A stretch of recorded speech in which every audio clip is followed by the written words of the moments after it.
the X-Wing started to open. I was like, oh. I know what that means.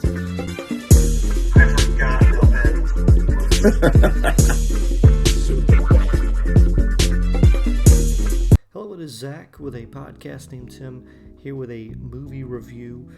Today we're going to be talking about Mortal Kombat Legends, Scorpion's Revenge, with the Mortal Kombat 2021 movie coming out today. Figured I'd get a little appetizer before the movie came out. Please do give the video a thumbs up, and of course subscribe to the channel. So what is Mortal Kombat Legends, Scorpion's Revenge? Well, it's an R-rated animated film, has a 1 hour and 20 minute runtime, a 7.4 on IMDb, a 90% on the tomato meter, and an 86 from the audience score. And so it was released, like I said, last year, 2020. Apparently it has some tie-ins with the movie that is releasing today. We'll see how close they are. We'll be doing a review for that on the channel. And of course, do check out our review of Mortal Kombat Defenders of the Realm. Did one that was released yesterday, which was the animated series from the 90s. This is the first property or animated film, movie, whatever you want to call it, or show since Defenders of the Realm. And in the first one that obviously Warner Brothers has done, to my knowledge, since gaining the rights to the film. Basically, in this, and there are going to be some spoilers, but I guess before we get into some spoilers, the overall idea of the movie is Hanzo Hayashi, I'm assuming that's how it's pronounced, his family, his clan, they're all murdered by the Lin Kuei, which is Sub-Zero's clan, and basically he is, as the title says, out for revenge. So it's kind of an origin story for Scorpion, and you're not going to win any awards as far as the writing.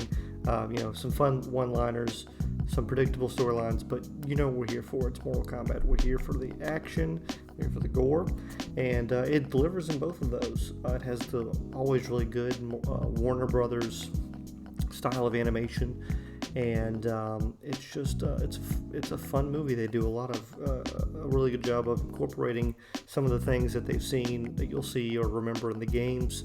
Like whenever you punch someone and you get the zoom in where the skull breaks or the arm breaks or whatever, they do a lot of really cool shots like that. The action, look, it's only an hour and 20 minutes. It felt shorter than that, to be honest, and just tons and tons and tons of action, which is what you want from it. It is. I gave it a 6 out of 10, but my scale is really weird. To me, a 7 is a movie you have to watch once in your life, and 6 is a good movie. But if you're looking for gore and you're looking for fighting and you're looking for, like I said, something to kind of get you in the mood before or maybe a little dessert after your Mortal Kombat movie, this would definitely suffice. As far as spoilers or anything, I'm trying to think. The main thing is I don't know a lot of the Mortal Kombat lore. I watched, like I said, Defenders of the Realm in order to try and learn some of that. Although I don't know how canonic that is to this movie or the rest of the universe, but just to educate myself, because I think I've only ever played the first 3 games and then 1 or 2 of the 3D versions. But basically, Scorpion's family, like I said, is murdered by the Lin Kuei. We find out later that's a trick by Quan Chi, who I don't ever remember seeing in any of the games I played, to put it in perspective. And it does a really good job in this movie of kind of paralleling the first Mortal Kombat movie. It kind of feels like, in some respects, that movie is going on, and then there's just a insertion of this revenge origins plotline for Scorpion, which is probably a good job, or a good thing to do for people who might not be as familiar with everything, and just like a nice little toe dip into the water for it. But we do find out later, again, spoilers at this point, that Sub-Zero is not the one who killed Scorpion. It was Quan Chi, and basically Quan Chi is doing this in order to get some kind of key that Shang Tsung has, and that he has like a god Shinnok or something like that basically he wants to free from Shao Kahn's prison of some sort. He's in some prison. He needs this key to free him.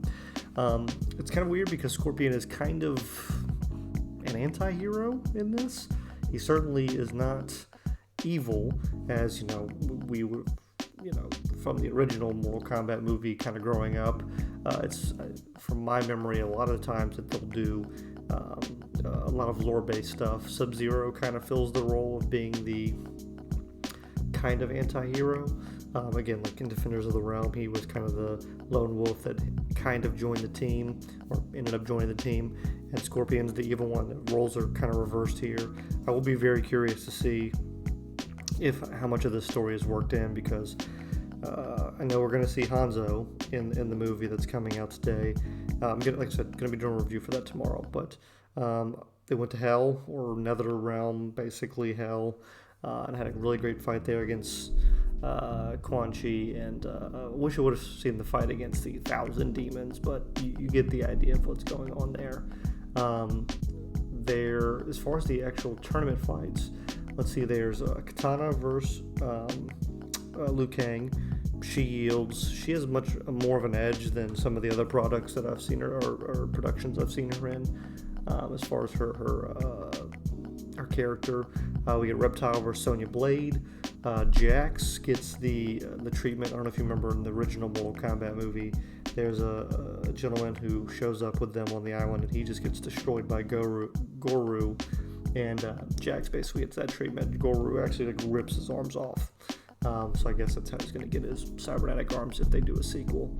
And Johnny Cage fights Baraka, which was really cool because I think it was supposed to be in the and that's like this broken down kind of tavern that I believe is in Mortal Kombat 2. So they kind of do it in that setting. I think when you're doing like the single player mode, that's where you fight Baraka. So that was pretty cool. And who were the other big fights? Kano's in it. The Black Dragons, which are his mercenary crew, show up, to kind of mess with the tournament. And it's obvious that Shang Tsung is involved, even though, he's not supposed to mess with the tournament. So there's a lot of political dynamics going on there in some respects. But look, you're here for the fighting. The fighting's good. The animation's good. And that's all that really matters. And Joel McHale is probably, I think he's the most famous person in this movie. He plays Johnny Cage, and he is a pretty good Johnny Cage. He's the only name here that I recognize. Steve Bloom, he does a lot of voice acting as far as like faces that people would recognize on television, not voice actors. But yeah, I think it's a good movie. I would definitely like to see a sequel. I think if they were going to do another one, I would like to see Sub-Zero. Maybe although he dies in this film, so maybe a prequel, or definitely doing a sequel to it. They left it open-ended at the end, where it seems like they were going to do just like with Annihilation, where Shao Kahn's angry that he lost, and I'm just going to invade Earth anyway. It seemed like they were kind of setting up for that, so maybe we will get something else in this universe. I don't know if they're going to be treated differently, but I enjoyed it. Let me know your thoughts below, if you liked the movie or if you didn't like it, and we'll see how Mortal Kombat does. I've enjoyed the trailer. I have a trailer review on the channel, and I really enjoyed that. I'm very hopeful, and like I said, review will be out for that hopefully tomorrow. So thank you for checking out the video, and see you next time here on a podcast named Tim.